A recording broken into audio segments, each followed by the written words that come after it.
এক বৃদ্ধ ভিখারি রোজ বসে থাকতো রাস্তার পাশে। কারো কাছে কিছুই চাইতো না, শুধু একটা ছোট্ট টিনের কোটা সামনে রেখে বসে থাকত।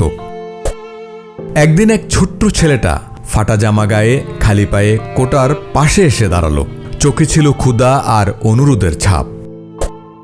বৃদ্ধ তাকিয়ে রইল কিছুক্ষণ, তারপর নিজের কোটায় থাকা শেষ কয়েনটা বের করে দিল ছেলেটার হাতে। ছেলেটা বিস্ময়ে বলল, তুমি তো নিজেও ভিখারি।